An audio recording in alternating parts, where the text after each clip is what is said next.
अस्सलामुअलैकुम dear reader and listener. Urdu novels library में आपका ढेर सारा welcome. Lams Junoon by Zoya Alisha episode 1 लेकर हाजिर हुई हूँ। अगर आपने अभी तक मेरे चैनल को सब्सक्राइब नहीं किया तो प्लीज़ सब्सक्राइब कर लें, लाइक एंड शेयर करें और अपनी राय कमेंट बॉक्स में लाजमी दें। चलें स्टार्ट करते हैं। तुम लोग कोई काम ढंग से कर भी सकती हो या नहीं? मेरा ब्रांडेड सूट तुम लोगों ने जला कर रख दिया। इसके पैसे क्या तुम लोगों का बाप देगा? सॉरी बीबी जी, कसम से मैंने जानबूझकर नहीं जलाया। बकवास बंद करो अपनी तमाम।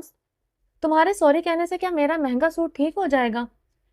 ये मीरब की आवाज है ना? अब ये लड़की किस पर चिल्ला रही है? मीरब की माँ रिफत बेगम इसके पाप इसके पापा मलिक जबैर से कहते हुए भागते हुए सीढ़ियां फलांग कर मीरब के कमरे में पहुंच चुकी थी। मीरब गुस्से की बहुत तेज थी और इसके भाई की हद से ज्यादा लाड प्यार ने मीरब को बहुत बिगाड़ रखा था। अक्सर इसकी माँ इसके भाई से ये शिकायत करती थी कि तुम्हारे प्यार ने मीरब को बहुत बिगाड़ दिया। मीरब मलक जुबैर जो कि बहुत ही मशहूर बिजनेसमैन था, इसकी बेटी थी, इसका एक भाई जो इससे हद से ज्यादा प्यार करता था। उम्र में इससे 12 साल बड़ा था। इसका नाम शामीन मलिक था। यह मलक जुबैर और रिफत बेगम की पेशकीमती दौलत इनकी औलादें थी। उन्होंने अपनी तरफ से बच्चों को बहुत अच्छी तरबियत दी थी, मगर मीरब को शामिर की हद से ज्यादा लाड प्यार ने काफी बिगाड़ दिया था। शामिर खुद बहुत ही सुलझा हुआ इंसान था। मीरब अपनी चीजों के लिए बहुत ज्यादा पोजेसिव थी। वो अपनी चीजों को किसी को छूने भी नहीं देती थी। फिर चाहे वो रिश्ते थे या इसके कॉस्मेटिक की चीजें या फिर इसकी ज्वेलरी जूते, वो अपनी चीजों को किसी के साथ शेयर नहीं करती थी। मीरब क्या हुआ है, क्यों चिल्ला रही हो? रिफत बेगम अपनी बेटी के रूम में दाखिल हुई तो वो घर की दो नौकरानियों को लाइन में लगाकर खड़ी हुई थी। ये देखे, मेरा इतना महंगा ब्रांडेड सूट इन्होंने जला दिया है। मैं चिल्लाऊं नहीं तो और क्या करूं? मीरब अपनी माँ के आगे अपना फ्रॉक करते हुए गुस्से से बोल रही थी। तो मीरब, उन्होंने जानबूझकर तो नहीं जलाया होगा ना? अगर गलती से जल गया है तो मैं इसमें इतना चिल्लाने वाली क्या बात है? गलती तो किसी भी इंसान से हो सकती है।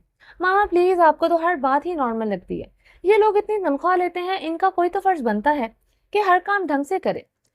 मीरब को वो लोग अपना हर काम अच्छे से ही करते हैं। अगर आज गलती हो गई है तो माफ कर दो। मीरब की माँ इसे गुस्से से चुप करवा रही थी। आज मेरी फ्रेंड की बर्थडे है, तो बताएं मैं क्या पहन कर जाऊंगी? मेरे बेटा, आपके पास इतने सारे कपड़े हैं, कुछ भी पहन लो। मुझे नहीं पहनने वो कपड़े। आपको अच्छी तरह से पता है कि मैं ड्रेसेस रिपीट नहीं करती। मेरा बेटा, क्या परेशानी है? क्यों आप गुस्सा कर रही हो? जुबैर मलिक भी ऊपर रूम में आ गया था। पापा, ये देखें, इन्होंने मेरी ड्रेस जला दी है जो मैंने अपनी दोस्त की बर्थडे पर पहन कर जानी थी। और मामा इनको डांटने के बजाय मुझे डांट रही हैं। वो रोते हुए अपने पापा के गले जाकर लग गई थी। क्यों डांट रही हैं भाई आप मेरी बेटी को? मीरब के पापा ने मीरब की माँ को मसनूई गुस्से से डांटते हुए कहा। बहुत अच्छी बात है, आधा तो इसके भाई ने इसको बिगाड़ रखा है, बाकी की कसर आप पूरी कर दे। मीरब की माँ ने सच में गुस्से से जवाब दिया था। आप मीरब, मेरी बेटी को डांटा नहीं करे। और किसने कहा है कि मेरी बेटी बिगड़ी हुई है? मेरी बेटी तो बहुत समझदार है माशाल्लाह। बस इसी तरह से अपनी बेटी की तरफदारी करते रहा करें। जब इसको शादी करके दूसरे घर भेजेंगे तो एक काम करना कि आप दोनों बाप बेटा भी इसके साथ ही चले जाना। इसको ससुराल में आप दोनों की बहुत जरूरत पड़ने वाली है। रिफत बेगम गुस्से से बड़बड़ाते हुए रूम से चली गई।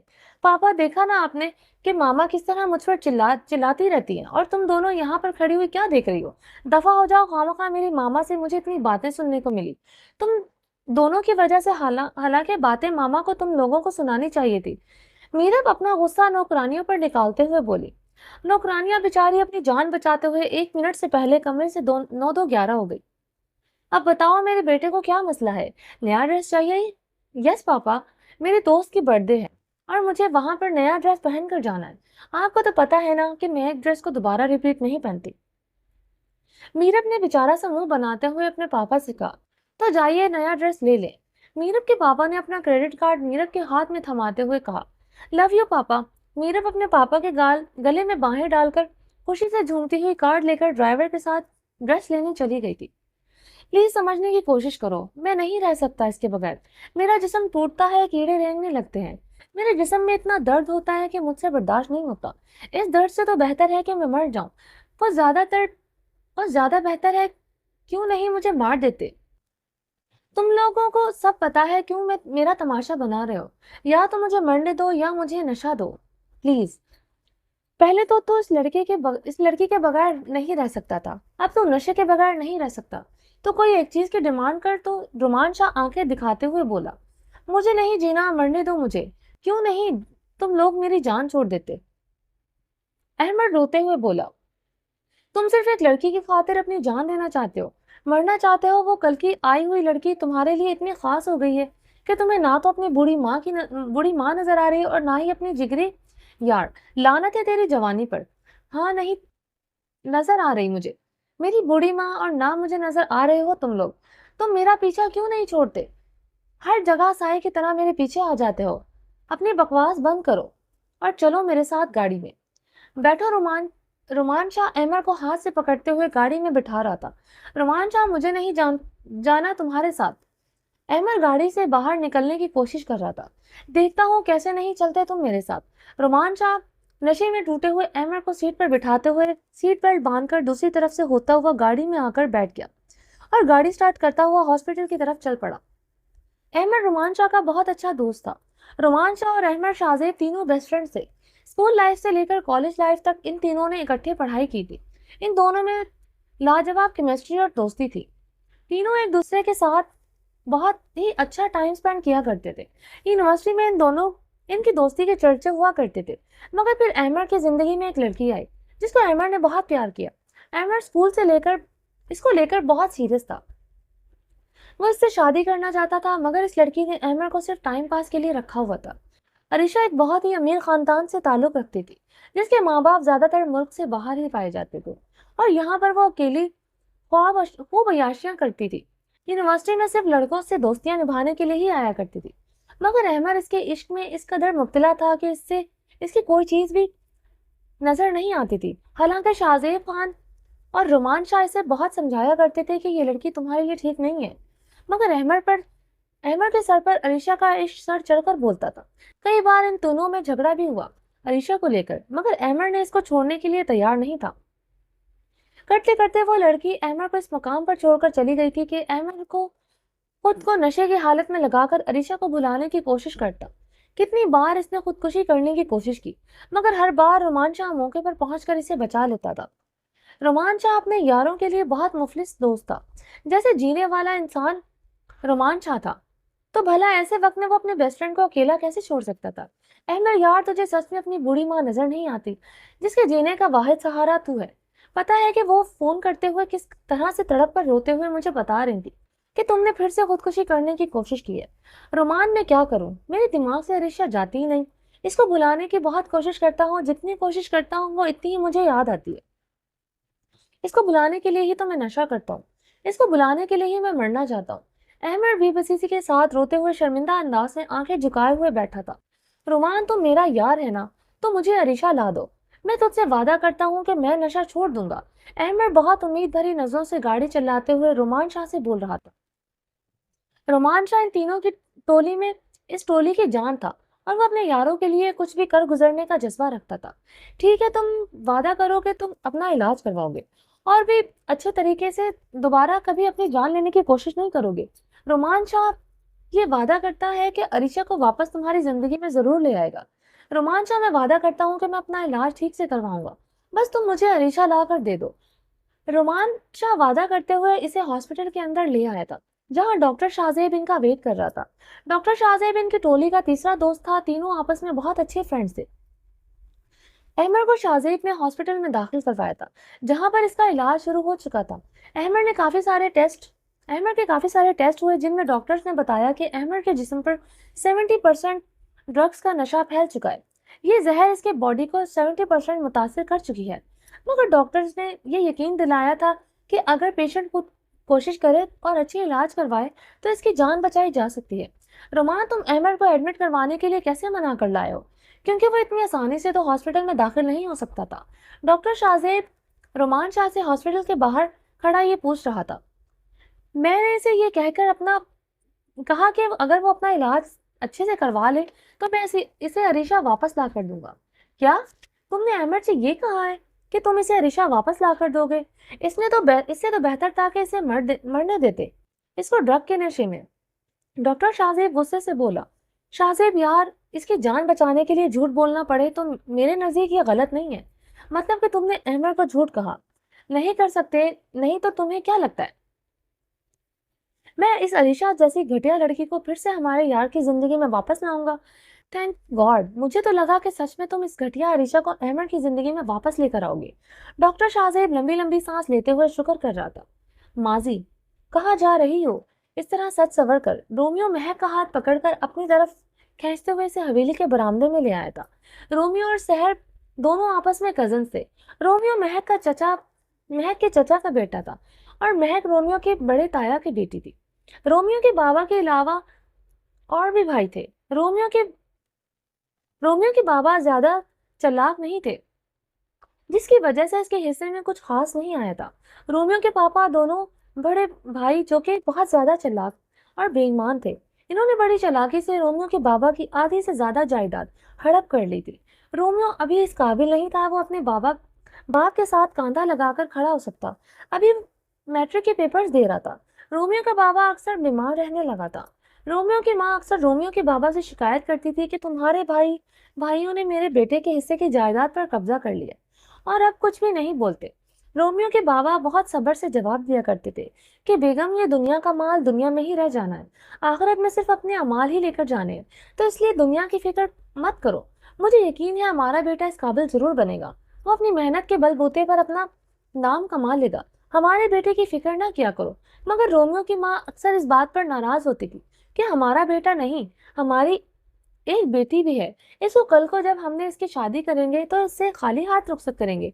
रोमियो के बाबा इस बात पर भी बड़े तहम्मुल से जवाब दिया करते थे कि बेगम, अगर अल्लाह ताला ने हमें बेटी दी है तो इसके नसीब भी इस जात ने जरूर लिखे होंगे।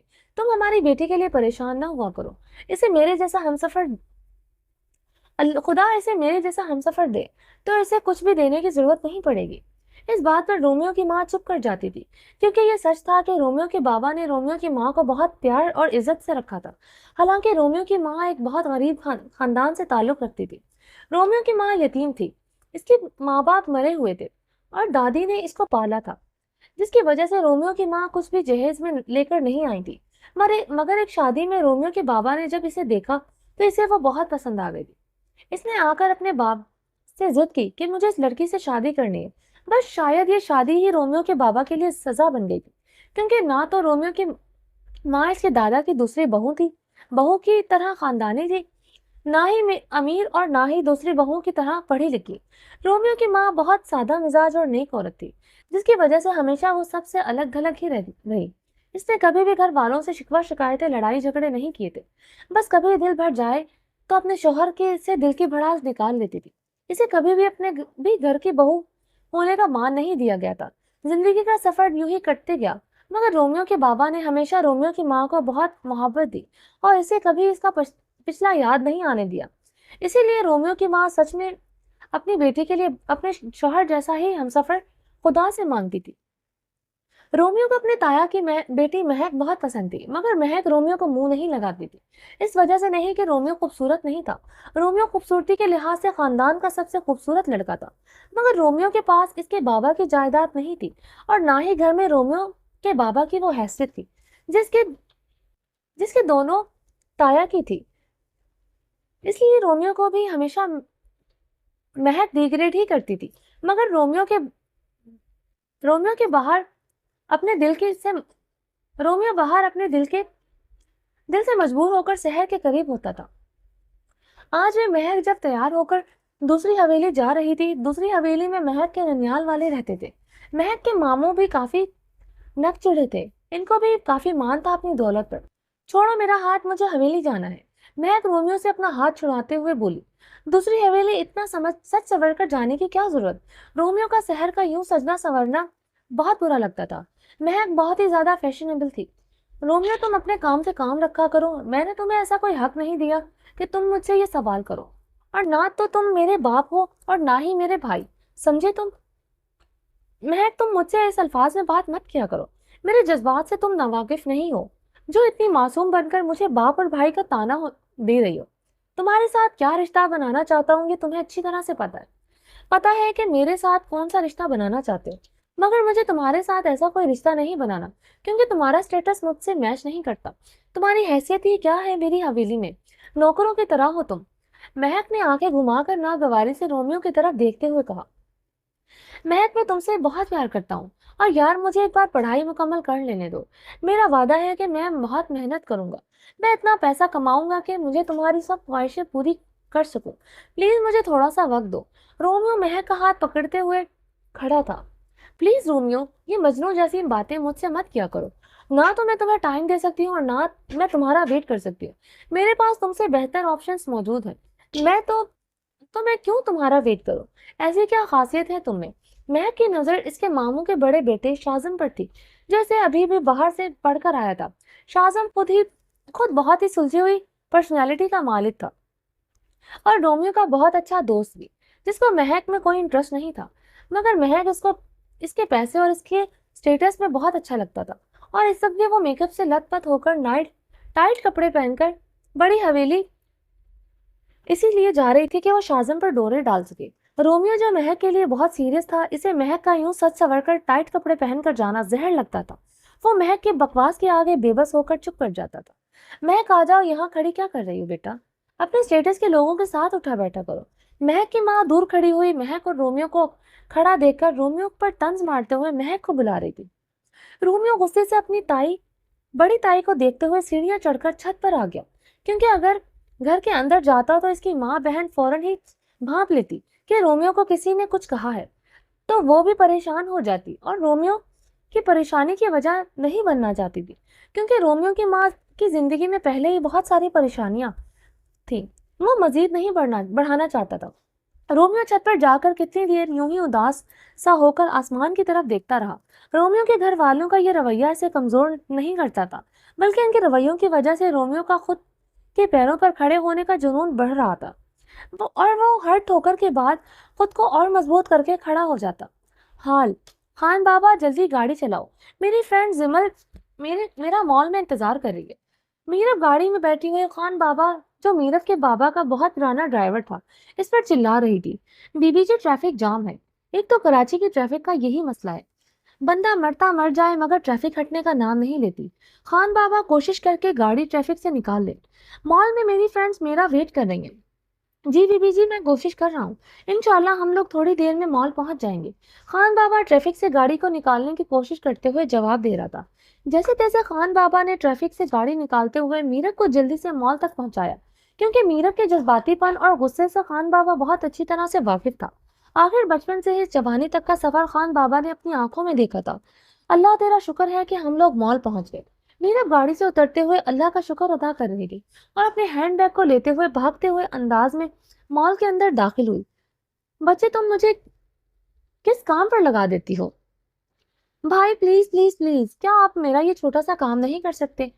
मेरा बच्चे, मैं तुम्हारे सब काम कर दिया करूंगा, मगर ये तुम मुझसे नॉवलों वाला काम मत लिया करो। अब मैं जाकर बोलूं कि मुझे कौन सा नॉवल चाहिए? यार, मैं नाम भूल जाता हूँ। अपने अच्छे खासे बिजनेसमैन भाई को किन कामों में डाल देती हूँ मेरा। भाई, बस आपने जाकर इतना ही बोलना है कि मुझे आबे हयात नॉवल बुक चाहिए। कौन सी हयात? रोमान शाह अपनी छोटी बहन का मजाक उड़ाते हुए पूछ रहा था। भाई क्यों तंग कर रहे हैं आप? हयात पीरे कामिल का सीजन 2 है। मेरा रोमान शाह के से 8 साल छोटी थी। वो इकलौती बहन होने की वजह से रोमान शाह से खूब अपने नखरे उठवाती थी। मिन्हा को रोमान शाह अपने बाप की डेथ के बाद ही बहुत ही लाड से रखा था, ताकि इसे कभी भी अपने बाबा की कमी महसूस ना हो। मिन्हा बहुत ही मासूम और शाय सी लड़की थी। ऊपर से रोमान शाह अपनी छोटी बहन के लिए बहुत ज्यादा पोजेसिव रहने की वजह से मिन्हा का ज्यादा लोगों में उठती बैठती नहीं थी। मिन्हा बहुत ही कम घर से बाहर जाती थी। ऐसा नहीं था इस पर कोई पाबंदी आयद थी। मिन्हा खुद भी घर से बाहर बाहर जाना इतना ज्यादा पसंद नहीं करती थी। ऊपर से रोमान शाह का मिजाज भी इस तरह का था कि इसे लड़कियों का फजूल में बाहर बाजारों में घूमना और सच सवर कर बाहर निकलना बिल्कुल पसंद नहीं था। मेरा अपने भाई के साथ बहुत प्यार करती थी, इसलिए वो अपने भाई के मिजाज से भी अच्छी तरह वाकिफ थी। जो इसे कुछ भी मंगवाना होता वो अपने भाई और अपनी अम्मी को कहकर मंगवा लेती। अल्लाह का शुक्र था कि पैसे की कोई कमी नहीं थी। घर में नौकर चाकर मौजूद थे। रोमांच या किसी भी चीज की कमी अपनी माँ और बहन को नहीं होने देता था, मगर बस इसके कुछ रूल और दायरे थे जिनको इसकी माँ और बहन भी क्रॉस नहीं करती थी। मीरा घर से बाहर नहीं जाती थी, इसलिए वो ज्यादातर वक्त नॉवेल्स पढ़ने में ही गुजार देती थी। नॉवलों की बहुत बड़ी दीवानी थी। मीरा का सबसे फेवरेट काम था नॉवल पढ़ना, इसलिए इसने बहुत नॉलेज नॉलेज कर इकट्ठी करके रखी हुई थी। हर नई आने वाली नॉवल बुक को इसने खरीद कर अपने पास रखना होता था। सब नॉवल की बुक्स और अपने नॉवल अपने पास इसलिए संभाल के रखती थी क्योंकि वो नॉवल के किरदार को दूर जाते हुए नहीं देख सकती थी। इसके कहने के मुताबिक जब नॉवल इससे दूर जाते थे, इससे तो लगता था कि नॉवल के करेक्टर भी इससे दूर चले जाएंगे, और अगर इसके पास महफूज होते थे तो इसे लगता था कि सब करेक्टर्स इसके इर्द गिर्द मौजूद हैं।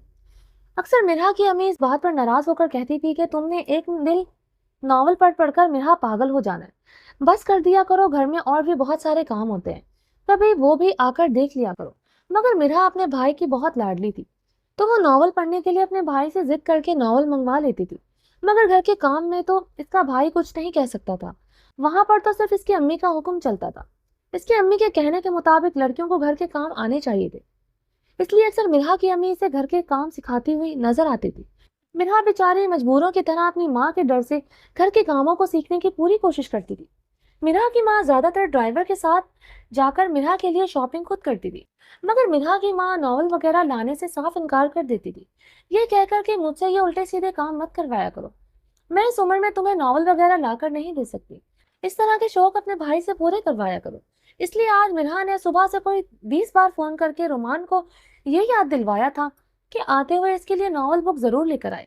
जब से इसे आबे हयात की का बुक के सूरत में आया था, मिन्हा ने रोमान शाह की जान खाई हुई थी कि इसे वो कामिल का सीजन 2 जरूर ला कर दे। आ रही हूँ यार, आ रही हूँ, मैं मॉल के अंदर पहुंच गई हूँ, बस ब्रेक पर अपने पैर रखो। मीरब अपने कान से फोन लगाते हुए मॉल के अंदर भागती हुई दाखिल हुई। अंधे हो क्या, दिखाई नहीं देता? मीरब अपने बहुत से मीरब अपनी बहुत से फ्रेंड्स पर फोन पर बात करते हुए सामने देख नहीं सकी थी कि कोई आ रहा है। सीधा आ खड़े हुए रोमान शाह के सीने से टकराई थी। अब फोन हाथ से नीचे गिरने पर गुस्से से फोन को नीचे से उठाते हुए अपने माथे पर हाथ रखे हुए रोमान शाह पर चिल्ला रही थी, मेरे ख्याल से अंधा मैं नहीं तुम हो, आंखें तुम्हें खोलकर चलना चाहिए, मैं तो अपनी जगह पर खड़ा हूं, चलकर तुम आ रही थी। इस शख्स ने इतने एटीट्यूड के साथ अल्फाज अदा किए थे कि मीरब इसकी शक्ल देखे बिना नहीं रह सकी। इसके बोलने का अंदाज इतना मुनफरिद था, खुद तो एटम बम समझने वाली मीरब इसके कानों में वो आवाज भाई थी। मगर जब इसने देख नजर इसकी तरफ उठी तो मीरब कुछ देर के लिए तो स्टिल हो गई। इस शख्स की पर्सनैलिटी की आवाज से कहीं ज्यादा इतनी जाज़बे नजर लग रही थी। किसी को नजर भर के भी ना देखने वाली मीरब मलक स्टिल खड़े हुए इसे देख रही थी।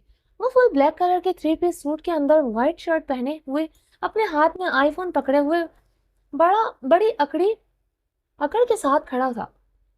इसके सिल्की ब्लैक बाल जिनको जेल से सेट कर रखा था और खिलता हुआ गोरा रंग, इस पर मॉडर्न दाढ़ी, अकड़ी हुई ऊंची नाक,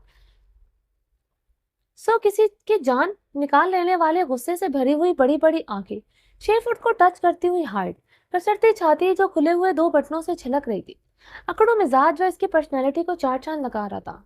हेलो, मैं आपसे बात कर रहा हूँ, रोमान शाह मीरब के आगे हाथ लहराता हुआ बोला। जी तो मैं सुन रही हूँ, मीरब वापस होश में आते हुए बोली।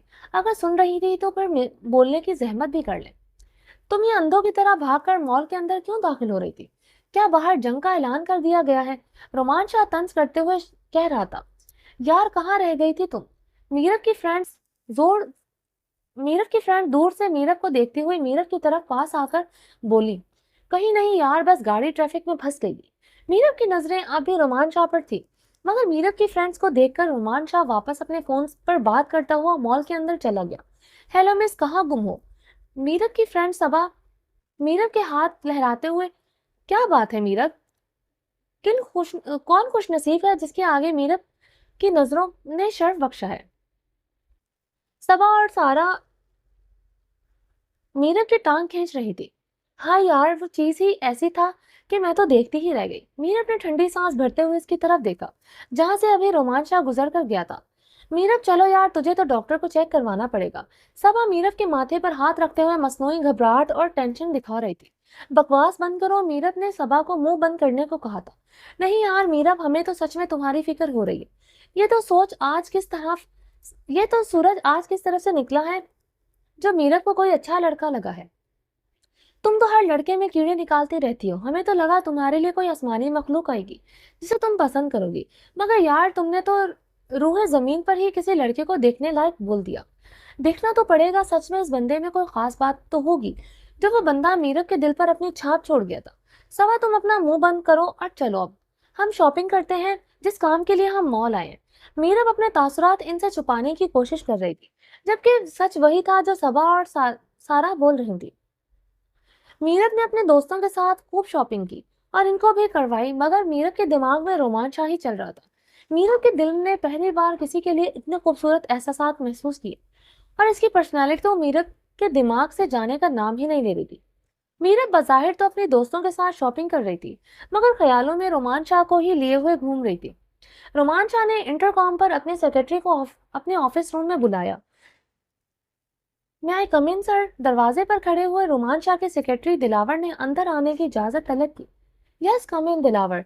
और आज मेरी कोई खास मीटिंग तो नहीं है सर, आज आपके मिस्टर मलिक के साथ मीटिंग है। उफ, ये तो मुझे याद ही नहीं था। रोमान शाह आज जल्द अपने घर जाना चाहता था, क्योंकि इसने अपनी माँ से वादा किया था कि आज वो रात को टाइम से घर आएगा और इनके साथ टाइम से डिनर करेगा।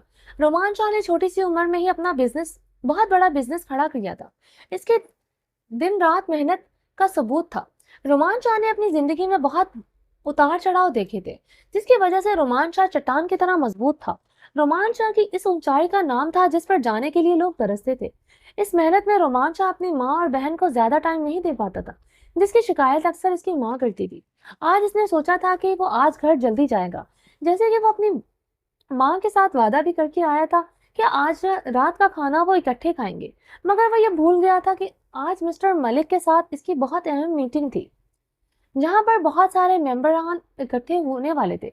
मलिक के घर एक छोटी सी गैदरिंग पार्टी थी। वहीं पर बहुत सारे डील साइन होनी थी। रोमान शाह के लिए ये डील काफी इंपॉर्टेंट थी, इसलिए जाना बहुत जरूरी था। अब रोमान शाह सोच रहा था वो अपनी माँ को क्या कहेगा।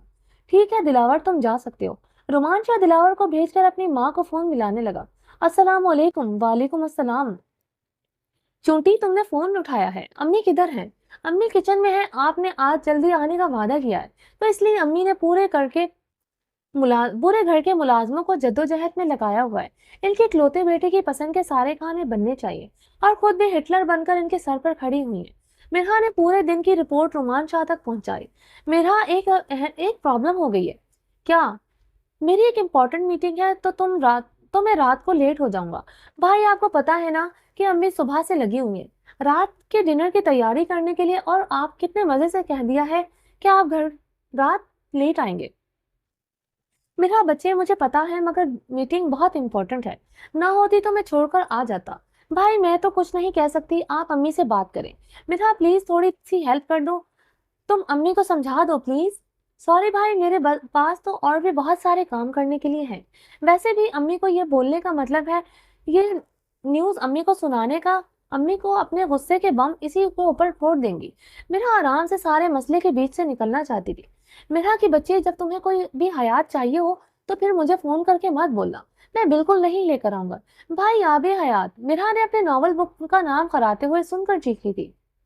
भाई मैं अम्मी से क्या कहूंगी? म- अम, मेरी अम्मी अम्मी मेरे कहने से कौन सा समझने वाली है? आप खुद ही बात कर ले। मेरा रुमान का फोन है। मिरा की माँ किचन से हाथ पहुंचती हुई बाहर आई तो सोफे पर बैठे हुए मिरा को बात करते हुए समझ गई थी कि वो रुमान से बात कर रही है, क्योंकि मिरा इतना चहक चहक कर सिर्फ अपने भाई से ही बात करती थी। मिरा की कोई खास दोस्ती भी नहीं थी, इसलिए फोन पर इसका अंदाज समझते हुए मिरा की माँ ने चलते हुए इसके पास आ गई थी। जी अम्मी, भाई का फोन है, ये ले बात कर ले। मिरा अपनी जान छुड़ाकर फोन अपनी माँ को थमाते हुए अपने रूम में चली गई, क्योंकि जाकर इसे बहुत से जरूरी काम करना था। वो जरूरी काम था नॉवल पढ़ना। मिरा की माँ ने सुबह से मिरा को रूम में जाने नहीं दिया था, क्योंकि आज भी रोमान शाह घर खाने के लिए रात को जल्दी आने वाला था, जो कभी महीनों में एक आधी बार होता था। आई एम सॉरी अम्मी, मैं रात को लेट आऊंगा। असल में मेरी एक जरूरी मीटिंग थी, मुझे याद नहीं था, वरना मैं आपको बता देता। रोमान शाह शर्मिंदगी वाले अंदाज से बोल रहा था। रोमान बेटा, ये क्या तरीका है? आपको पता है कि मैंने सुबह से आपके लिए कितनी मेहनत की है, आपकी पसंद का खाना बनाया, और आप हैं कि आराम से बोल दिया कि मैं रात को लेट आऊंगा। अम्मी जान, असल में मुझे मीटिंग याद नहीं थी और मीटिंग बहुत जरूरी है, तो मैं नहीं जाता। रोमान, मुझे नहीं पता, तुम मीटिंग अटेंड करके जब घर आओ, और मिर्हा तुम्हारे साथ ही खाना खाएंगे। मैं और मिर्हा तुम्हारे साथ ही खाना खाएंगे। ओके मामा, डन हो गया। मैं मीटिंग में कुछ नहीं खाऊंगा, आपके साथ आकर ही घर खाना खाऊंगा। मगर प्लीज आप और मिर्हा कुछ हल्का फुल्का सा खा लेना, आपकी तबीयत खराब नहीं होनी चाहिए। अम्मी जान, आपको पता है ना कि आपको बीपी की दवाई लेनी होती है, तो प्लीज आप थोड़ा सा खाना खा लेना और दवाई भी खा लेना। अगर आपके भूखे रहने से शुगर बढ़ी तो फिर आपका और मेरा झगड़ा हो जाना है। रोमान शाह को अपनी माँ की सेहत की बहुत फिक्र थी। वैसे भी इसके अजीज खूनी रिश्तों में सिर्फ एक इसकी बहन और इसकी माँ ही तो थी। इसके लिए वो इन दोनों की जान थी। इन दोनों के जान के साथ कोई भी रिस्क नहीं ले सकता था। अपनी अम्मी जान को प्यार से समझाकर तसल्ली देते हुए रोमान शाह फोन बंद करके मलक हाउस की तरफ निकल आया, जहां पर आज इसकी एक अहम मीटिंग थी। वहां पर काफी सारी डील्स फाइनल होने वाली थी, जिनमें एक डील रोमान शाह की थी। ये डील रोमान शाह के लिए बहुत जरूरी थी। आज की डील साइन करके रोमान शाह का बिजनेस जिस बुलंदी पर आज था, इससे 4 गुना ऊपर जाने वाला था। इसलिए रोमान शाह की मीटिंग को अटेंड करने के लिए खुद भी काफी इंटरेस्टेड था। यार, अब तुम लोग फोन बंद कर दो, मुझे नहाना है। मेरा पिछले 4 घंटे से अपनी मीरा पिछले 4 घंटे से अपनी फ्रेंड्स के साथ वीडियो कॉल पर गप्पे मारते हुए अब मीरब को इनको फोन बंद करने का बोल रही थी, क्योंकि अब इसे पता था कि इसकी मामा आएगी और मीरब को खूब डांट लगाएगी, क्योंकि वो काफी बार मीरब को नीचे बुला चुकी थी खाने के लिए। मीरब यार, बाद में नहा लेना, अभी कौन सा तुमने कहीं जाना है। सब मीरब को अभी और बात करने के लिए उकसा रही थी, क्योंकि इन सबको सब में गपशप की जान मीरब थी। इसलिए फ्रेंड्स हमेशा मीरब को पार्टी की जान कहकर बुलाती थी। नहीं यार, अब तो और देर नहीं कर सकती, वरना मामा बहुत नाराज होंगे। इनको बहुत गंदा लगता है कॉलेज से घर आकर जब मैं यूनिफॉर्म चेंज नहीं करती, और अगर मामा रूम में आ गई तो कसम से बड़ी डांट पड़नी है। मीरब अपनी फ्रेंड से जान छुड़ाती हुई वॉशरूम में जाकर बंद हो गई। मलक जुबैर के घर में आज एक छोटी सी पार्टी थी, जहां पर बहुत सारे बिजनेसमैन जमा होने वाले थे, और यहाँ पर काफी सारी डील्स थी जो इन लोगों ने आपस में साइन करनी थी। यहाँ पर आज बहुत बड़े बड़े बिजनेसमैन आने वाले थे, और इनसे एक बहुत बड़ा नाम था जिसका मलिक जुबैर बड़ी बेसब्री से इंतजार कर रहे थे। वो नाम था रोमान शाह, जिसने अपनी छोटी सी उम्र में बहुत बड़ा बिजनेस एम्पायर खड़ा करके बिजनेस की दुनिया में अपना बहुत मजबूत मकाम बनाया था। इसका बिजनेस दुनिया के काम करने का स्टाइल इतना मुनफरिद और यूनिक था। बहुत बड़े बड़े बिजनेसमैन इनसे मिलने की ख्वाहिश रखते थे। मैं ये 30 साल का एक नौजवान देखने में ये 30 साल का एक नौजवान लड़का था, मगर इसके तजुर्बे इसकी उम्र से कहीं ज्यादा था। आज मलिक जुबैर की जो सबसे बड़ी डील थी वो रोमान शाह के साथ होने वाली थी, जिसको साइन करने का मलिक जुबैर बहुत अरसे से इंतजार कर रहे थे। काफी सारे लोग आ चुके थे। मलिक जुबैर की नजरें रोमान शाह का इंतजार कर रही थी। Welcome my home. Malik Zubair ने जैसे ही रोमान शाह को गेट से अंदर आते हुए देखा, तो फौरन से इसे वेलकम कहने के लिए आगे बढ़े और हाथ मिलाते हुए पुरजोश अंदाज से इसे रोमान शाह का वेलकम किया और इसे अपने साथ लेकर अंदर आ गए।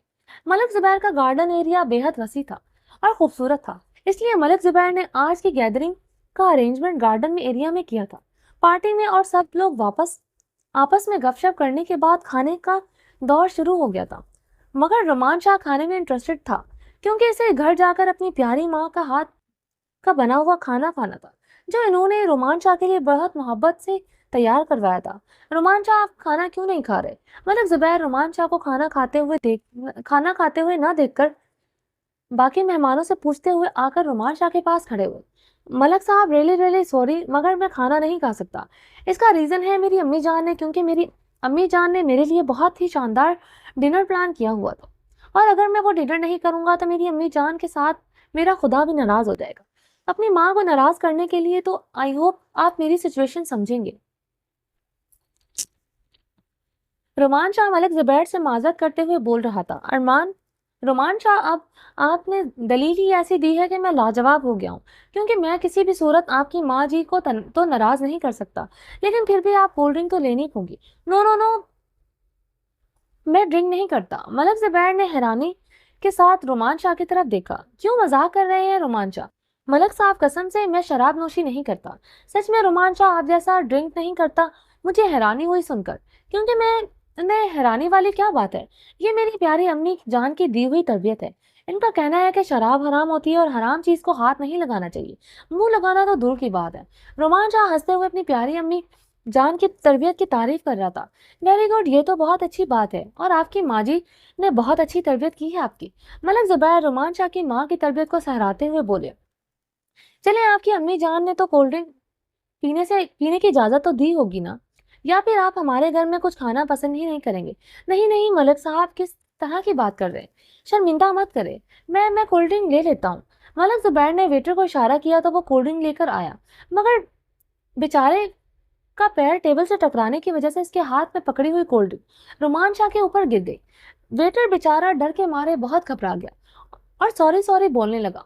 मलक ज़ुबैर ने भी थोड़ा गुस्से से कहा, जरा देखकर चला करे, आपने हमारे मेहमान के सारे कपड़े खराब कर दिए। मगर रोमान शाह ने कहा, कोई बात नहीं, हो जाता है, इनसे जानबूझकर तो नहीं किया, it is okay. Romaan Shah आप एक काम करें, मेरे रूम में जाकर आप चेंज कर लें। नहीं कोई बात नहीं, मैं घर जाकर चेंज कर लूंगा। रोमान शाह मलक के घर के अंदर जाकर चेंज करने में इंटरेस्टेड नहीं था। नहीं रोमान शाह, किस तरह की बात कर रहे हैं आप? इस तरह से क्यों घर जाएंगे? हमें मजीद शर्मिंदा मत करें। एक तो आपने हमारे घर का खाना नहीं खाया, ऊपर से आप खराब कपड़े लेकर जा रहे हैं। इतना खराब इंप्रेशन मत मत घर लेकर जाएं हमारा। मलिक ज़ुबैर शर्मिंदा होते हुए बोले, ओके मुझे चेंज तो नहीं करने, मगर मैं जाकर इसको साफ कर लेता हूँ। रोमान शाह मलिक ज़ुबैर के बहुत कहने पर मलिक ज़ुबैर के रूम की तरफ चल दिया। मलिक ज़ुबैर ने बहुत कहा कि वो साथ चलता है, मगर इसने कहा कि मैं चला जाऊंगा, आप मेहमानों में रहें। मलिक ज़ुबैर के कहने के मुताबिक ऊपर सीढ़ियां चढ़कर राइट साइड वाले रूम में जाना था और रूम मलिक ज़ुबैर का था। ऊपर राइट साइड पर दो कमरे थे। अब ज़ुबैर ने कौन सा कमरा बताया था रोमान शाह भूल गया था। रोमान शाह सीढ़ियां चढ़ता हुए राइट साइड वाले रूम का दरवाजा खोलकर अंदर दाखिल हुआ। रूम का दरवाजा बंद कर दिया और रूम के अंदर दाखिल होकर रोमान शाह ने नजरें उठाकर पूरे रूम को गौर से देखते हुए जायजा लिया। रोमान शाह रूम को बड़ी हैरानी के साथ देख रहा था। इतना बड़ा बिजनेसमैन होकर ये किस तरह का रूम सेट किया है? मलक ने रोमान शाह हैरानी के साथ अपने मुंह में बड़बड़ा रहा था। पूरे रूम में पिंक कलर का डिजाइनिंग हुई थी। रूम में एक दीवार पर पेंटिंग से डिजाइनिंग करके फ्लावर्स और रोज और तितलियां बनी हुई थी। बेड के ऊपर टेडी बेयर जोड़कर रखे हुए थे और कुछ भी इस तरह की बार्बी डॉल्स वगैरह टेबल पर सजा कर रखी हुई थी। रोमान शाह बहुत हैरानी के साथ खड़ा हुआ कमरे को देख रहा था और साथ में अपना कोट उतारकर बेड पर रखते हुए अपनी शर्ट के बटन खोलने लगा। रोमान शाह बहुत हैरान हो रहा था मलिक ज़ुबैर की चॉइस पर। अचानक से शर्ट उतारते हुए रोमान शाह के दिमाग में आया कि ये कहीं वो गलत रूम में तो नहीं आ गया, क्योंकि राइट साइड पर दो कमरे बने हुए थे। ये सोचते हुए जल्दी जल्दी अपनी शर्ट के बटन बंद करने लगा और कोट उतारकर रूम से बाहर जाने के लिए वो पीछे मुड़ा। आउच! वो नीरव के साथ टकराया। नीरव की चीख थी, जो रोमान शाह के साथ टकराने पर इसके मुंह से बेसाख्ता निकली थी। अब नीरव रोमान शाह के साथ टकराने की वजह से अपना बैलेंस आउट करके लड़खड़ाते हुए गिरने लगी थी कि रोमान शाह ने जल्दी से इसकी कमर में हाथ डालते हुए इसे अपने हाथ की सपोर्ट दी। मीरब ने इस वक्त पिंक कलर का बाथरोब पहना हुआ था। वो पिंक कलर मीरब का फेवरेट कलर था, इसलिए मीरब का बस नहीं चलता था कि वो पूरा घर ही पिंक करवा दे। मीरब के पूरे कमरे की डेकोरेशन पिंक कलर की थी। अगर मीरब की कबर्ड खोलकर देखी जाए तो कबर्ड में सबसे ज्यादा पिंक टोन के ड्रेसेस ही पाए जाते थे। मीरब नहाकर बाहर निकली थी, इसलिए इसके गीले बाल इसकी कमर पर झूल रहे थे और नहाकर निखरा निखरा चेहरा और भी खूबसूरत लग रहा था और पिंक गुलाब की पत्तियों की तरह खिल रहे थे। गहरी काली आंखें क्रिस्टल की तरह चमक गाड़ रही थी। इस वक्त कोई भी मीरब को इस हुलिये में देखता तो अपना दिल हार जाता, मगर वो कोई और नहीं रोमान शाह था, जिसको रत्ती बराबर भी फर्क नहीं पड़ा और इसने मीरब को सपोर्ट देकर खड़ा करते हुए एक सेकंड भी नहीं लगाया था रूम से बाहर जाने में। ये सब कुछ इतना आनन फानन हुआ कि मीरब तो कुछ समझ नहीं सकी, ये सच था या ख्वाब। मीरब ने घुटनों तक बाथरोब पहन रखा था, इसलिए वो रूम से बाहर तो नहीं जा सकती थी, मगर इसका दिमाग बार बार क्लिक करके बता रहा था कि ये वही शख्स है जिसको इसने मॉल में देखा था और जिसको वो अभी तक अपने दिमाग से नहीं निकाल सकी थी। मगर फिर से अपने ख्याल को झटकते हुए बोली कि वो यहाँ पर कैसे आ सकता है। मीरा तो पागल हो गई है। इस बंदे के इश्क में वो खुद से बड़बड़ाते हुए अपने ख्यालात से जूझते हुए अपने कबर्ड से कपड़े निकाल कर पहनने लगी। अम्मी कसम से मजा आ गया आज आपके हाथों का खाना खा के। रोमांचा अपनी माँ के हाथ चूमते हुए बोल रहा था। अम्मी अब तो एक मजेदार कॉफी का मग हो जाए, वो भी इस चूंटी के हाथ का। रोमांचा अपनी बहन मीरा की तरफ इशारा करते हुए बोल रहा था। भाई क्या है आपको, तो आपने मेरा नाम चूंटी ही रख दिया है। मीरा अपना मुंह मरोड़ते हुए बोली। मीरा कसम से मेरा बच्चा आप चूंटी ही लगती हो। अपनी जान देखें आपने जिस हिसाब से आपको आप और भी श्लिंग होती जा रही हो। मुझे लगता है मेरा बच्चा एक दिन आपको देखने के लिए हमें दूरबीन का इस्तेमाल करना पड़ेगा। रोमांचा हमेशा की तरह मिरा को तंग करने के लिए बोल रहा था। मिरा रोमांचा से 8 साल छोटी थी, तो इसलिए वो अपने बड़े भाई को बहुत नखरे दिखाती थी। और रोमांचा अपनी बहन को तंग करने के लिए अक्सर इसे चूंटी कहकर बुलाता था, तो मिरा चिढ़ जाती थी। वो इसके चिढ़ने पर रोमांचा कहकर लगाकर हंसता था। रोमांचा ने अपनी छोटी सी उम्र में बहुत कुछ फेस किया था, मगर अब वो अपनी माँ और अपनी बहन को एक अच्छी और पुरसुकून जिंदगी देना चाहता था, जिसमें वो कामयाब हो चुका था। घर में सिर्फ 2-3 अफराद थे, मगर घर में हर वक्त खुशगवार माहौल ही रहता था। रोमांचा ऑफिस जाने के लिए हस्बे मामूल तैयार हो रहा था जब इसे इसके सेक्रेटरी का फोन आया था कि मलक जुबैर पर किसी नामालूम अफराद ने फायरिंग की है, जिससे वो बहुत ज्यादा जख्मी हालात में हॉस्पिटल है। रोमांचा ने अफसोस करते हुए फोन बंद करके घर से तैयार होकर सीधा हॉस्पिटल जाने का इरादे से गाड़ी को हॉस्पिटल रोड पर डालकर गहरी सोच में पड़ा हुआ कुछ सोच रहा था। मीरब मेरा बच्चा, अगर कुछ बोलोगी तो पता चलेगा ना, तुम क्यों रो रही हो। मीरा फोन को कान से लगाए हुए रोई जा रही थी। भाई पापा को गोली लगी है और हम लोग पापा के साथ हॉस्पिटल में हैं। वो रोते हुए बमुश्किल सिर्फ इतना ही कह पाई थी, या अल्लाह रहम फरमा। मीरब की बात सुनते ही शामिर के मुंह से बेसाख्ता अल्लाह ताला से रहम के लिए दुआ निकली। मीरब मेरा बच्चा रो नहीं, मैं आ रहा हूँ। भाई पापा की कंडीशन ठीक नहीं है, अल्लाह ताला सब बेहतर करेगा मेरा बच्चा। बस अल्लाह से दुआ करो और मामा का ख्याल रखो, मैं आपके पास पहुंच रहा हूँ। शामिर भागते हुए थाने से बाहर निकला और आकर अपनी जीप स्टार्ट करते हुए इसमें बैठ गया। मामा प्लीज चुप कर जाए ना, पापा को कुछ नहीं होगा। मीरा रोते हुए अपनी माँ के गले लगकर इसे दिलासे दे रही थी। रिफत बीबी मलक जुबैर की हालत को देखकर बहुत ही दिल बर्दाश्ता होकर कुर्सी पर बैठते हुए अपने मुंह पर हाथ रखे हुए जा रही थी। मीरब दुआ करो तुम्हारे पापा को कुछ नहीं हो, वरना मैं भी मर जाऊंगी। मीरब की माँ मलक जुबैर से बहुत प्यार करती थी। वो दोनों आपस में कजन थे और इन दोनों की लव मैरिज हुई थी। शामिर के बाद मलक जुबैर की कोई औलाद नहीं शामिर के बाद मलक जुबैर कोई औलाद नहीं लेना चाहते थे, क्योंकि शामिर के वक्त रिफत बेगम सीढ़ियों से गिर गई थी, जिसकी वजह से इसके केस में बहुत ज्यादा कॉम्प्लिकेशंस आ गए थे। तो इसको मद्देनजर रखते हुए मलक ज़ुबैर आगे औलाद नहीं चाहते थे, क्योंकि वो अपनी बेगम से बहुत ज्यादा प्यार करते थे। वो इसलिए किसी भी तरह का रिस्क इसकी जान के साथ नहीं लेना चाहते थे। मगर जब शामिर 12 साल का हुआ तो वो खुद को बहुत अकेला महसूस करता था। अक्सर अपनी माँ से जिद करता था कि इसे एक बहन चाहिए।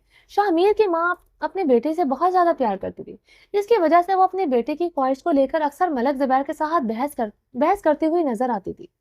आखिरकार मलक ज़ुबैर ने डॉक्टर की राय लेकर सेकंड बेबी प्लान किया, तो इस तरह इनकी एक और औलाद हुई और इस दुनिया में आई जिसका नाम इन्होंने मीरब रखा। मीरब शामिर से 12 साल छोटी थी।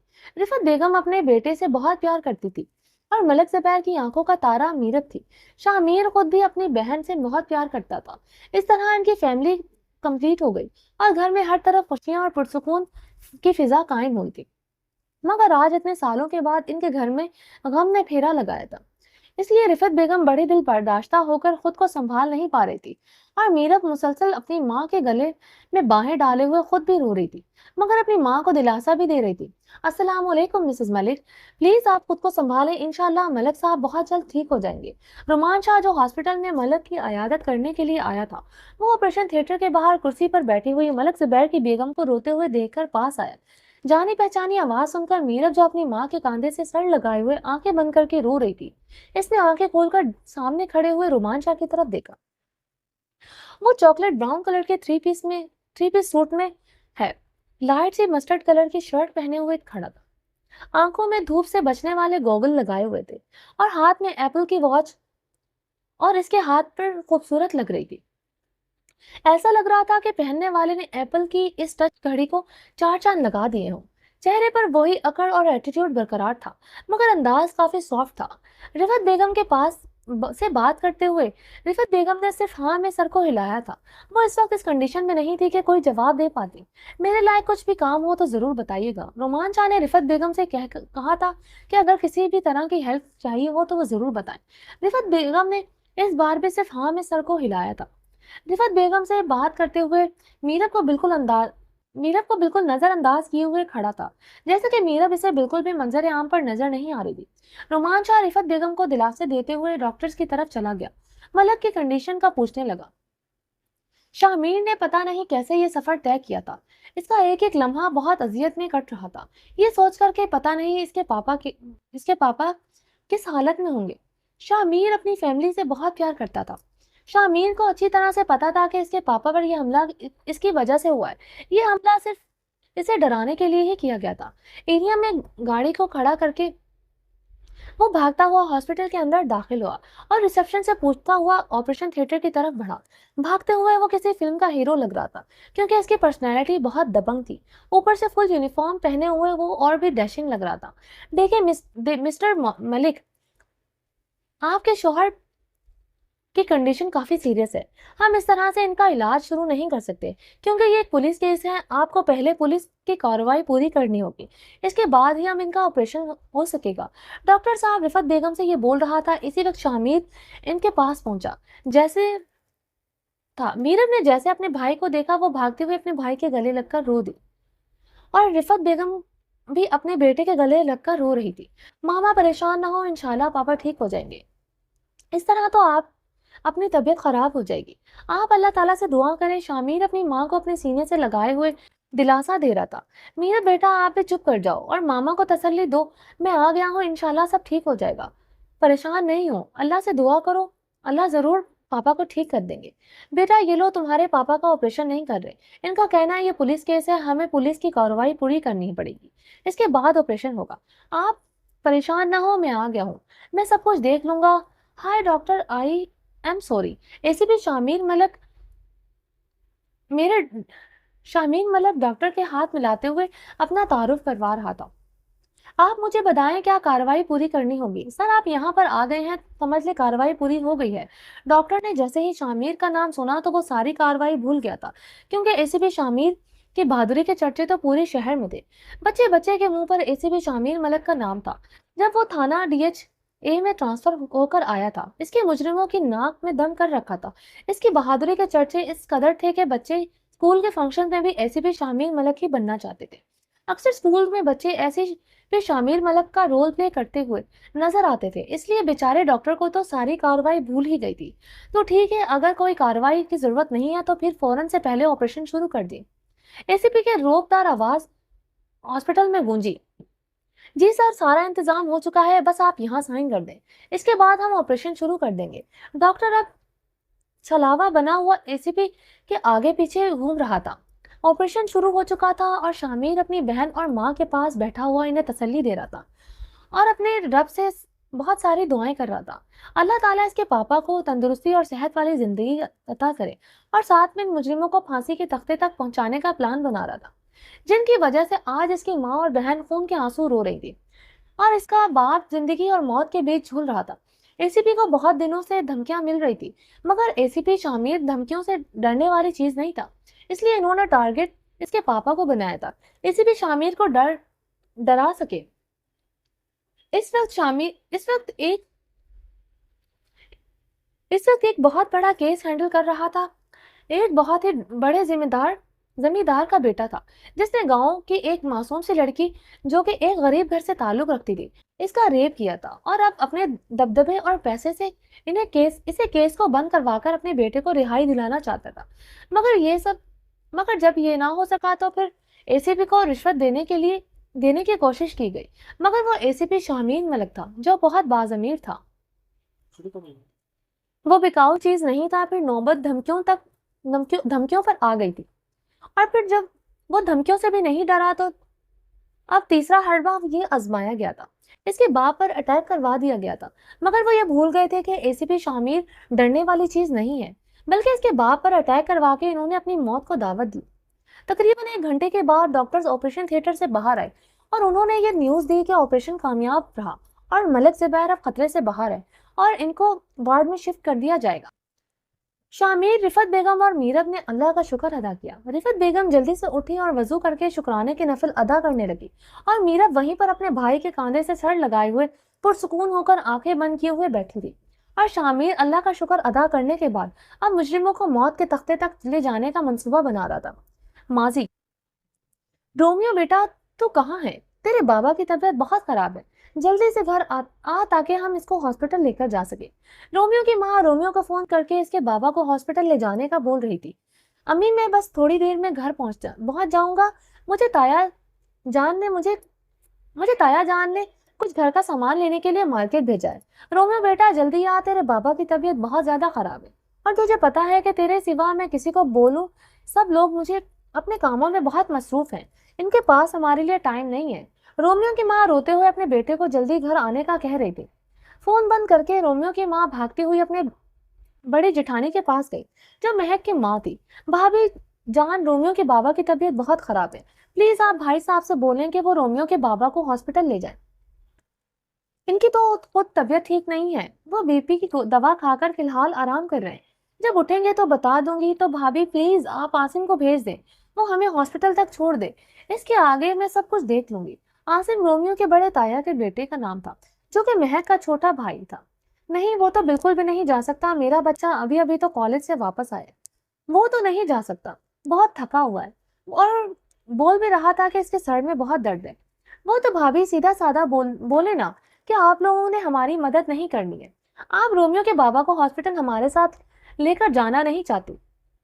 कुछ तो खुदा तरसी करें भाभी, आज तक आप लोगों ने जो कुछ भी किया हमारे साथ, हमने कभी उफ तक नहीं की, कभी अपने साथ होने वाले नाइंसाफियों का आपसे गिला शिकवा नहीं किया, मगर सिर्फ आपसे थोड़ी सी मदद ही तो मांग रही हूँ कि मेरे शोहर को हॉस्पिटल तक पहुंचा दे। मेरे साथ ज्यादा बकवास करने की जरूरत नहीं है। अपनी औकात और हद याद रखो। और जब कह दिया कि तुम्हारे भाई साहब उठेंगे तो बोल दूंगी कि तुम्हारे शोहर को हॉस्पिटल पहुंचा देंगे, तो फिर इतनी जुबान दराजी करने की जरूरत नहीं है। भाभी, मैंने आज तक आपसे कभी जुबान दराजी नहीं की, आज भी मैंने आपसे जुबान दराजी नहीं की कर रही। ये तो मेरे अंदर का दुख है जो कड़वे अल्फाज बनकर मेरे मुंह से बाहर आ गया। मैं इसकी माजरत करती हूँ, प्लीज आप भाई साहब को उठा दें। रोमियो के पापा के सीने में बहुत दर्द हो रहा है। मैं आपके आगे हाथ जोड़ती हूँ। अम्मी क्या कह रही हैं? क्या कर रही हैं आप? क्यों इन लोगों के सामने हाथ जोड़कर खुद की तौहीन करवा रही? रोमियो, जो मार्केट से अपने ताया जान का सामान लेकर अपनी ताई जान को पकड़ाने के लिए आया था, वहां पर अपनी माँ को हाथ जोड़कर गिड़गिड़ाते हुए देखकर इसका खून खोल उठा था। हाँ हाँ, तुम्हारा गैरतमंद बेटा आ गया है, अब तुम इसे लेकर हॉस्पिटल चली जाओ। रोमियो की ताई ने रोमियो को देखते ही तंज का तीर रोमियो के सीने में घूंपा। ताईजान, कभी कोई मौका खाली भी जाने दिया करे, कभी तो अपनी ये तंज मारने वाली आदत छोड़कर खुदा का खौफ करते हुए चुप हो जाया करे। रोमियो ने आज पहली बार ऊंची आवाज में अपनी ताई से बात की थी। रोमियो की ताई ने ऊंची आवाज में छाती पर हाथ मारते हुए जाहिल औरतों की तरह रोना शुरू कर दिया। इसकी आवाज सुनकर इसका बेटा आसिम और रोमियो का ताया दोनों ही रूम से बाहर आ गए और महक भी अम्मी क्या हुआ बोलती हुई भागकर अपनी माँ के पास आ गई। ये देखो मेरे साथ रोमियो किस तरह से बदतमीजी के साथ बात कर रहा है। बस यही इज्जत रह गई है इस घर में मेरी। तुम्हारी हिम्मत कैसे हुई मेरी माँ के साथ से बात करने की? आसिम ने रोमियो को कॉलर से पकड़ते हुए कहा, मैंने ताई जान से कोई बदतमीजी नहीं की है, जो हकीकत है वही बोली है। अगर ताई जान को वो बदतमीजी लगी है तो वो ताई जान की मर्जी है। रोमियो, में तुम्हारी औकात ही क्या है जो तुम मेरी माँ से जुबान दराजी कर रहे हो? महक चीखती हुई रोमियो के पास आई, रोमियो की आंखों में आंखें डालकर बोली। रोमियो आसिम के कॉलर पकड़कर लड़ने से कहीं ज्यादा दुख महक इसकी आवाज से हुआ। महक को अच्छी तरह से पता था कि रोमियो ने कभी भी इसके माँ बाप से बदतमीजी नहीं की और महक की वजह से वो ताईजान के बहुत सारे जुल्म चुपचाप बर्दाश्त कर लेता था। मगर आज महक ने यह बोलकर रोमियो के दिल में एक नश्तर चुबो दिया था कि रोमियो हैरत से महक की तरफ देख रहा था। रोमियो, दफा हो जाओ मेरे घर से और दोबारा मेरे घर में कदम मत रखना। अगर तुम मेरी बीवी की इज्जत नहीं कर सकते तो तुम मेरे भी कुछ नहीं लगते हो, दफा हो जाओ यहाँ से अपनी माँ को लेकर। रोमियो का ताया रोमियो के मुंह पर एक जोरदार थप्पड़ रसीद करते हुए बोला था, और महक इतनी नागवारी के साथ रोमियो की तरफ देख रही थी कि जैसे कह रही हो कि तुम इसी लायक हो। आज इसके ताया के इस थप्पड़ और महक के अल्फाजों ने रोमियो के दिल के कई टुकड़े कर दिए थे। रोमियो अपनी आंखों से आंसू साफ करते हुए अपनी माँ का हाथ पकड़कर इनके घर से निकल गया था, ये अहद करके कि आज के बाद चाहे कुछ भी हो जाए वो अपने ताया के घर में कदम नहीं रखेगा। और आज वो महक को हमेशा हमेशा के लिए अपने दिल से निकाल कर जा रहा था। रोमियो अपने बाबा को अपनी माँ और बहन के साथ हॉस्पिटल लेकर पहुंचा तो तब तक बहुत देर हो चुकी थी। डॉक्टर ने कहा कि इनको दिल का बहुत सीरियस अटैक हुआ है और इस वक्त पर ना लाने की वजह से इनकी मौत हो गई है। रोमियो को ऐसे लग रहा था जैसे इसके सर से आसमान खींच लिया गया हो। आज रोमियो खुद को बेआसरा बेसहारा महसूस कर रहा था। वो इसका दिल टूट गया था कि इसका दिल कर रहा था कि वो चीख चीख कर रोए, मगर अपनी माँ और बहन को रोते हुए देखकर रोमियो ने अपने दिल को पत्थर का बना लिया। इसने अपनी आंख से एक आंसू भी जमीन पर गिरने नहीं दिया। रोमियो ने इस दिन दिल में ठान लिया था कि वो अपनी माँ का और बहन का सहारा बनेगा और आज के बाद वो कमजोर नहीं पड़ेगा। इस दिन के बाद रोमियो ने इतनी मेहनत की कि दिन रात एक कर दिया और रोमियो ने खुद पर सुकून के दरवाजे बंद कर लिए। जिंदा दिल रोमियो जब महक के साथ खुशियों भरी जिंदगी गुजारना चाहता था, मगर इस पर जिम्मेदारियों का इस कदर बोझ बढ़ गया कि रोमियो सिर्फ एक काम करने वाली मशीन बनकर रह गया। इसने अपने दिल के दरवाजे हमेशा हमेशा के लिए बंद कर लिए थे। इससे नफरत हो गई थी, इस प्यार मोहब्बत की कहानियों से। हाल अहमद कैसा है? पहले से बेहतर है। रोमान शाह हॉस्पिटल में आया अहमद को देखने के लिए। रोमान शाह तकरीबन रोज शाम अहमद के पास हॉस्पिटल में चक्कर लगाता था। इस वक्त वो बाहर खड़ा होकर डॉक्टर शाहजेब, जो कि रोमान शाह और अहमद का बेस्ट फ्रेंड भी था, इससे अहमद का हाल चाल पूछ रहा था। क्या सूरत हाल है? अहमद खुद से ठीक होने की कोशिश कर रहा है। रोमान शाह डॉक्टर शाहजेब से पूछ रहा था। हाँ, तुमने जो इसको लालच दिया है, अब अहमद साहब इसको लॉलीपॉप को पकड़े हुए खुद को ठीक करने की पूरी कोशिश कर रहा है। डॉक्टर शाहजेब हंसते हुए अहमद के हाथ पर ताली बजाकर बोला, यानी कि मेरी टेक्निक काम कर गई। रोमान शाह खुद को शाबाशी दे रहा था। बच्चों ये पता तो जब चलेगा जब अहमद ठीक हो जाएगा और फिर वो अरीशा की वापसी का मुतालबा करेगा और तुम तब इससे ये कहोगे कि तुमने ये तो सिर्फ एक झूठ का लालच दिया था। तब की तब देखी जाएगी। फिलहाल तो इस कमीने का ठीक होना जरूरी है। यार क्या करें, हम तीनों एक दूसरे के बिना अधूरे हैं। रोमान शाह एक लंबी सांस लेते हुए बोला, चल आजा मेरे ऑफिस, तुझे कॉफी पिलाता हूँ। डॉक्टर शाहजेब रोमान शाह से बोल रहा था, मगर मुझे तो पहले अहमद से मिलना है। इससे तो नहीं मिल सकता क्योंकि इस वक्त वो नवाबजादा आराम फरमा रहा है, क्योंकि इसे नींद की दवाई दी हुई है। हाँ देख जरूर सकता है, आजा तुझे दिखाता हूँ। रोमान शाह और डॉक्टर शाहजेब अहमद के रूम की तरफ चल पड़े। रोमान शाह ने बड़ी दुख भरी नजरों से बेड पर जर्द सी रंगत लिए पड़े हुए अहमद को देखा। क्या हाल बना लिया है इसने अपना। रोमान शाह अहमद को देखकर बहुत अफसोस से बोल रहा था, चल जा तू और ज्यादा परेशान ना हो, इंशाल्लाह ये बिल्कुल ठीक हो जाएगा, क्योंकि इसकी रिपोर्ट्स पहले से बेहतर हैं। डॉक्टर शाहजेब रोमान शाह के कांधे को थपथपाते हुए इसे तसल्ली देकर अपने ऑफिस लेकर आ गया था। मिर्हा, मैं इस वक्त हॉस्पिटल में हूँ, इसलिए बाद में बात करूंगा। भाई प्लीज मेरी बात सुन ले, मुझे बहुत जरूरी बात करनी है। मिर्हा, आपको मेरी बात समझ नहीं आ रही। मैंने कहा इस वक्त हॉस्पिटल में हूँ एक दोस्त के साथ। मेरी प्यारी बहन, जल्दी से फोन को बंद कर दो, मैं आपको थोड़ी देर बाद बात करता हूँ। रोमान शाह डॉक्टर शाहजेब के पास से उठकर थोड़ा दूर विंडो के पास खड़े होकर मिर्हा से फोन पे बात कर रहा था। मिर्हा कब से रोमान शाह को फोन कर रही थी, अब वो उसका फोन अटेंड करके इसे समझाने की कोशिश कर रहा था। और दूर बैठा हुआ डॉक्टर शाहजेब अपनी ऑफिस चेयर पर ब्लैक शर्ट और ब्लू जीन्स के ऊपर व्हाइट कलर का डॉक्टर वाला कोट पहने हुए, गले में स्टेथोस्कोप डालकर अपनी सीट पर बैठे हुए अपने होंठों में बॉल पेन को दबाए हुए मुस्कुरा रहा था। डॉक्टर शाहजेब मिर्हा को बहुत पसंद करता था। डॉक्टर शाहजेब ने पहली बार मिर्हा को हॉस्पिटल में देखा था जब रोमान शाह की अम्मी का बीपी शूट कर गया था। इस वक्त रोमान शाह और मिर्हा अपनी माँ को लेकर हॉस्पिटल आए थे, जहाँ पर डॉक्टर शाहजेब भी रोमान शाह की माँ की इयादत के लिए पहुंचा। डॉक्टर शाहजेब को मिर्हा पहली नजर में ही बहुत अच्छी लगी थी। वो बहुत मासूम नाजुक सी लड़की थी और अपने भाई की बहुत चाहती थी।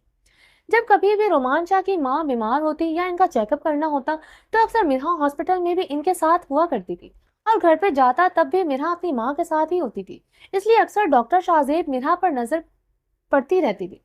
मिरा कभी भी कभी खुद खुद से डॉक्टर शाहजेब से बात नहीं करती थी, और डॉक्टर शाहजेब भी मिरा को बुलाते हुए हिचक हिचकिचाता था, क्योंकि रोमान शाह एक अलग मिजाज का बंदा था, जिसे यूं अपने घर की औरतों से खुलेआम अपने दोस्तों से मिलवाना या खुद दोस्तों से घर की औरतों से मिलना ज्यादा पसंद नहीं था। डॉक्टर शाहजेब अपने यार की आदत से बखूबी वाकिफ था, इसलिए वो खुद भी अपनी हदूद के दायरे क्रॉस नहीं करता। मगर मिरहा के लिए दिल अपने दिल पे पलती हुई मोहब्बत को डॉक्टर शाहजेब नहीं रोक सका था। आहिस्ता आहिस्ता वो मोहब्बत अपनी जड़ें मजबूत करती जा रही थी। इस वक्त भी वो मिरहा के आने वाली पर ही मुस्कुरा रहा था।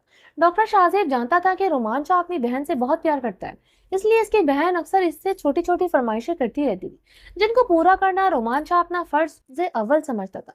मगर इस वक्त शाहजेब का लिहाज करते हुए मिरहा को फोन बंद करने का बोल रहा था। मगर पिछले 15 मिनट से इसे समझा रहा था कि फोन बंद कर दे, मगर अब भी इसका फोन चल रहा था। आखिर में बेचारा रोमान शाह अपनी बहन के आगे हार मानते हुए इसे कह रहा था कि ठीक है मेरी माँ, मुझे लिस्ट सेंड कर दो, मैं आऊंगा जो भी बोलोगी, मगर अभी फोन बंद कर दो, मेरा एक फ्रेंड मेरा वेट कर रहा है। डॉक्टर शाहजेब मिरा के लिए काफी सीरियस था। वो भी बहुत जल्द अपने माँ बाप के हाथों मिरा के घर रिश्ता भेजने वाला था। डॉक्टर शाहजेब इसलिए भी टेंशन फ्री था कि इसे पता था कि रोमान शाह को इस रिश्ते से कोई खास एतराज नहीं होगा, सिवाय उम्र को लेकर, क्योंकि रोमान शाह और डॉक्टर शाहजेब हम उम्र थे और मिरा इनसे तकरीबन 8 साल छोटी थी। मगर डॉक्टर शाहजेब को यह यकीन था कि वो रोमान शाह को समझा लेगा। बस इसी वजह से वो फिलहाल मिरा की पढ़ाई मुकम्मल होने तक चुप था। सॉरी डॉक्टर साहब, असल में घर से फोन था तो सुनना बहुत जरूरी था। रोमान शाह माजरत करते हुए वापस सीट पर आकर बैठा और आपस में दोनों गप्पे मारते हुए काफी से लुत्फानंदोज हो रहे थे। आज तकरीबन मलिक जुबैर को हॉस्पिटल से डिस्चार्ज हुए 15 दिन हो गए थे। अब वो पहले से बहुत बेहतर था, क्योंकि गोली इनके दिल को छूते हुए गुजरी थी, तो इसलिए इनका आराम करना बहुत जरूरी था। फिलहाल इन्होंने ऑफिस से मुकम्मल छुट्टी ली हुई थी। ऑफिस का ज्यादातर काम इनका सेक्रेटरी ही संभाल रहा था। मगर आज रोमान शाह और मलिक जुबैर वाली डील की कुछ अहम फाइल थी, जिनको रोमान शाह और मलिक जुबैर ने आपस में डिस्कस करनी थी। इसलिए मलिक जुबैर ने रोमान शाह से बहुत ज्यादा एक्सक्यूज रिक्वेस्ट करके इसे अपने घर आने को कहा, क्योंकि इस वक्त मलिक जुबैर बेड रेस्ट पर था और घर से बाहर नहीं जा सकता था। वैसे तो रोमान शाह इस तरह किसी के भी घर जाने पर यूं ऑफिस का काम डिस्कस नहीं करता था, लेकिन मलिक जुबैर की हालत को मद्देनजर रखते हुए रोमान शाह ने इसके घर आने की हामी भर ली। रिफत बेगम, आज मेरा एक स्पेशल गेस्ट आने वाला है, तो प्लीज आप बहुत अच्छे से डिनर का इंतजाम करवा दें, क्योंकि जब वो पार्टी में आए थे तब भी वो खाना खाए बगैर ही चले गए थे। तो मैं चाहता हूँ कि आज वो हमारे घर से डिनर करके ही जाए। मेरे लिए वो खास हैं, इसलिए आप अपनी निगरानी में डिनर तैयार करवाइएगा। मलिक जुबैर अपनी बेगम रिफत बेगम को बोल रहे थे। जी जी, आप बेफिक्र रहें, मैं अपनी निगरानी में डिनर तैयार करवाऊंगी, आपको कोई शिकायत नहीं होगी। फिलहाल तो आप थोड़ी देर आराम कर लें, तब तक मैं जाकर सब तैयारियां देख। रोमान शाह और मलिक जुबैर जब पेपर्स में कुछ डील के मसाइल डिस्कस कर रहे थे, इसी वक्त धड़ल्ले से दरवाजा खुला और मीरब रूम के अंदर दाखिल हुई, जिसको ये पता नहीं था कि इसके पापा रूम में कोई और भी मौजूद है। वो दन दनाते हुए रूम के अंदर दाखिल हुई थी, मगर सामने बैठे हुए बंदे पर नजर पड़ते ही वो अपनी जगह पर स्टिल होकर रुक गई। सामने कुर्सी पर रोमान शाह बैठा हुआ था, जिसने इस वक्त फुल व्हाइट कलर का कुर्ता और शलवार पहन रखा था और गले में ब्लैक कलर का स्कॉलर लेकर इस जालिम पर्सनैलिटी इतनी खूबसूरत थी कि देखने वाला एक बार देखे बिना नहीं रह सकता था। मीरा बेचारी तो वैसे ही पहले मुलाकात से इस पर फिदा थी। इसे देखकर वहीं पर खड़ी इसे देखे जा रही थी कि मलिक जुबैर ने आवाज दी तो इस सकते की हालत से वापस आई। मीरा बेटा, वहां पर क्यों खड़ी हो, आगे आओ, कुछ काम था आपको? नहीं बाबा, मैं बाद में आ जाऊंगी, कुछ खास काम नहीं था, वो अटकते अटकते सिर्फ इतना ही कह पाई थी। और रूम का दरवाजा खोलकर बाहर आ गई और रूम का दरवाजा बंद कर दिया और अपने दिल पर हाथ रखते हुए कितनी देर वो दीवार के साथ टेक लगाए हुए खड़ी रही। हाँ तो रोमान शाह, बोलो हम इस मसले को कैसे हल कर सकते हैं? और रोमान शाह आपस में किसी मसले को डिस्कस कर रहे थे, मगर बाहर खड़ी हुई मीरब रोमान शाह का नाम पता चल गया था। अच्छा जी, तो इस बंदे का नाम रोमान शाह है, सूट करता है इस बंदे पर। इसका नाम जितना डैशिंग है, इतना ही डैशिंग नाम रखा हुआ है। मीरब अपने दिमाग में सोचकर मुस्कुरा रही थी। रोमान शाह को छोड़िए, खालिद शाह ही तो आप पर बहुत सूट करता है। शाह तैयार हो जाए, मीरब मलिक आपकी जिंदगी में बहुत जल्द एंट्री मारने वाली है। पसंद आ गए हैं आप मीरब को, और जो चीज मीरब मलिक को पसंद होती है इसे मीरब अपना बना लेती है। खुद से ऐसी ही बातें करती हुई शर्मा कर अपने निचला होठ किनारे से चबाते हुए रूम में आ गई। हाय अल्लाह मियाँ, ये कितना खूबसूरत है। अल्लाह मियाँ, अगर तो दुआएं सुनता है तो इस बंदे को मेरी किस्मत में लिख दे। मीरब ने जब से होश संभाला था, आज पहली बार इसने दुआ करके अपने रब से कुछ मांगा था, क्योंकि मीरब को हमेशा हर चीज थाली में सजी सजाई हुई मिली थी। मीरब आज अपने दिल के हाथों से मजबूर होकर अपने रब से रोमान शाह को मांग रही थी, इस बात से बेखबर कि रोमान शाह कांटों से भरे हुए एक झाड़ का नाम है, जिससे मिलकर नाजुक से मीरब मलिक ने जख्मों से चूर हो जाना था। रोमान शाह के जाने के बाद मीरब ने अपने पापा के मोबाइल से रोमान शाह का नंबर निकाल कर अपने फोन में पर सेंड करके अपने पापा के फोन से व्हाट्सएप चैट क्लियर कर दी, और अपने बेड पर लेटे हुए रोमान शाह का नंबर अपने फोन पर सेव कर रही थी। लगे हाथ मीरब ने अपने पापा के फोन से रोमान शाह की व्हाट्सएप डीपी पिक्चर भी अपनी तरफ सेंड कर दी थी, जिसे वो अपने फोन नंबर पर सेव करने के बाद अपने वॉलपेपर पर लगा रही थी। रोमान शाह की पिक्चर को अपने फोन की स्क्रीन पर लगाते हुए अपने लब रखकर इसको मोहब्बत का पहला तोहफा पेश किया। I love you Shah, Meerab आपसे बहुत प्यार करती है। चलें जी, बाकी का नेक्स्ट एपिसोड में कंटिन्यू करेंगे। अगर आपने मेरे इस नए चैनल को सब्सक्राइब नहीं किया तो प्लीज़ सब्सक्राइब कर लें, लाइक एंड शेयर करें और अपनी राय कमेंट बॉक्स में लाजमी दें।